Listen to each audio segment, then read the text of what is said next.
Hello बच्चों, good evening. तो आपने अगर मेरी पिछली वीडियोस नहीं देखी है तो प्लीज़ मेरे चैनल पर जाके देखें। हम इसमें देखेंगे घातांकी नियम। ठीक है, पहले के घातांकी नियम के बारे में पढ़ेंगे, फिर 1.6 के क्वेश्चंस को सॉल्व करेंगे। ओके, तो हम देखेंगे घातांकी नियम।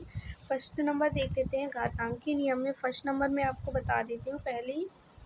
पहला नियम हमारा क्या कहता है कि अगर a की घात m है और इनटू में a की घात n है, मतलब हर हमारा समान होना चाहिए। जो हमारी नीचे की संख्या है वो हमारी समान होनी चाहिए और घात असमान हो तो हम क्या करते हैं, जो हमारी ये समान है ना नीचे, तो हम क्या करेंगे, उसको एक बार लिख देंगे और ऊपर वाली संख्या को प्लस कर देंगे। ओके, तो ये हमारा पहला नियम कहता है। इसके बाद हम क्या करेंगे, सेकंड नियम देख लेते हैं। सेकंड नियम हमारा कहता है कि अगर हमारा a की घात m है, ठीक है, a की घात m है और इसकी पूरी घात क्या है, n है, तो हम इसको क्या कर सकते हैं, a की घात m इंटू में n लिख सकते हैं। ओके, तो हम क्या करेंगे, इसके बाद थर्ड नियम देख लेते हैं। थर्ड नियम हमारा क्या कहता है, आप इसका क्वेश्चन सॉल्व करेंगे तो आपको अच्छे से समझ में आ जाएगा कि ये हम कर क्या रहे हैं।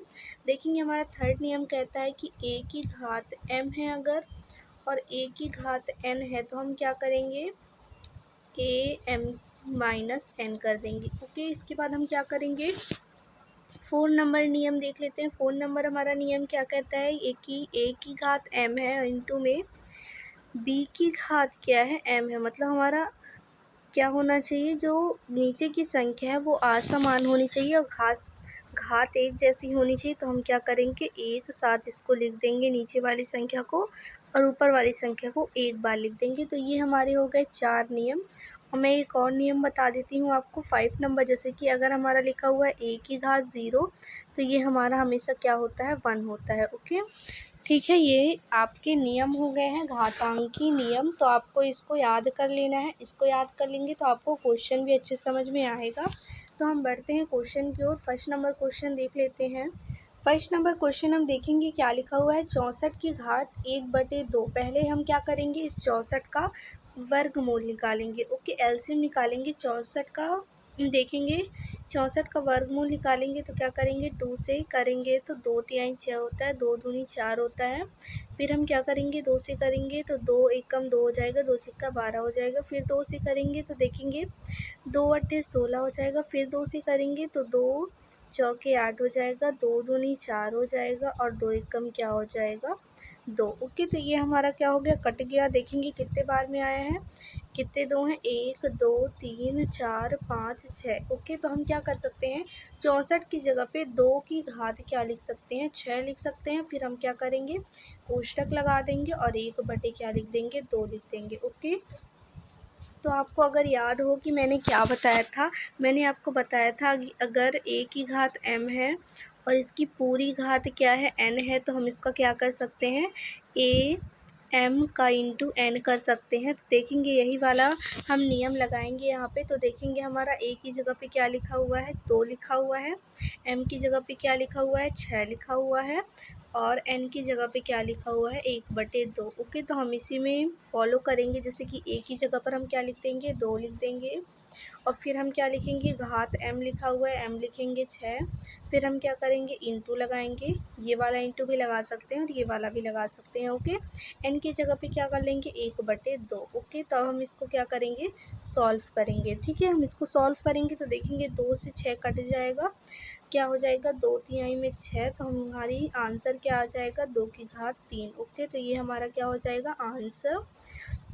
हमें ये सब ज्ञात करना था। तो हम क्वेश्चन नंबर 2 देख लेते हैं, वो भी बहुत इजी है, इसी तरह है। तो क्वेश्चन नंबर 2 देख लेते हैं, इसको क्या करते हैं, मिटा देते हैं। क्वेश्चन नंबर 2 की ओर चलते हैं, वो भी बहुत सरल है। आप उसको स्किप करके नियम के आधार पर लगा करके देख सकते हैं, आपसे बन जाएगा। देखेंगे क्या लिखा हुआ है, 32 की घात 1/5 लिखा हुआ है ना, वो भी बहुत इजी है, 1/5 है ना, ये हमारा लिखा हुआ है। तो हम क्या करेंगे, 32 का एलसीएम निकालेंगे। तो 32 का एलसीएम निकाल करके देखते हैं, 2 से निकालेंगे तो 2 एकम 2 और ये क्या हो जाएगा, 2 छिक्का 12। फिर हम 2 से करेंगे तो ये क्या हो जाएगा, 2 अट्ठे 16। फिर 2 से करेंगे, 2 चौके 8, 2 से करेंगे 2 दूनी 4 और फिर 2 से करेंगे तो 2 एकम 2। ओके, तो ये हमारा हो गया एलसीएम।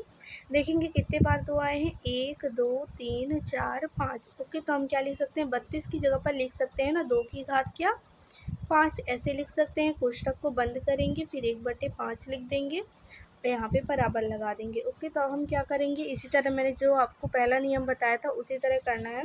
देखेंगे क्या लिख देंगे 2 और यहाँ पर 5 लिख देंगे, गुणे लगाएंगे 1/5 लिख देंगे और ये हमारा 5 से 5 कट जाएगा तो क्या आएगा, फाइनल आंसर 2 आएगा। ओके, तो हमारा फाइनल आंसर होगा। तो हम क्या करेंगे, इसके बाद हम क्या करते हैं, तीसरा नंबर वाला देख लेते हैं। वो भी बहुत इजी है, इसको क्या करते हैं, मिटा देते हैं और तीसरा नंबर वाला देखते हैं। तीसरा नंबर वाला क्वेश्चन क्या कहता है, देखेंगे। तीसरा नंबर वाला क्वेश्चन कहता है कि 125। ओके, तीसरा नंबर इसको कर लेते हैं। 125 की घात क्या है, 1/3 है ना, यही है ना। देखेंगे 125 की घात 1/3 है, तो हम क्या करेंगे, 125 का एलसीएम निकालेंगे। तो 125 का एलसीएम निकाल करके देख लेते हैं, किससे निकालेंगे, 5 से निकालेंगे। तो क्या करेंगे, 5 दूनी 10 और कितना बचेगा, 55 हो जाएगा, है ना। यहाँ पे 2 लिखा है मैंने, 2 55 हो जाएगा। फिर 5 से करेंगे तो 55, अभी 5 से करेंगे तो 1 हो जाएगा। तो ये हमारा क्या आ जाएगा, 5 की घात 3 आ जाएगा। फिर हम क्या कर देंगे, 1/3। ओके, फिर हम क्या करेंगे, वही नियम से करेंगे। तो 5 की घात क्या हो जाएगी, 3 और गुणे लगाएंगे 1/ क्या हो जाएगा, 3। 3 से 3 को काट देंगे तो फाइनल आंसर हमारा क्या हो जाएगा, 5। तो ये हमारा क्या हो गया आंसर। उम्मीद करती हूँ कि तीनों क्वेश्चन आपको अच्छे समझ में आए होंगे। अगर आपको कोई भी डाउट है तो मुझसे कमेंट करके पूछ सकते हैं, और अगर आपको मेरी वीडियो पसंद आई तो प्लीज़ एक लाइक कर दीजिए और प्यारा सा कमेंट कर दीजिए, जिससे मुझे एक मोटिवेशन मिले इस वीडियो को बनाने के लिए। तब तक के लिए बाय।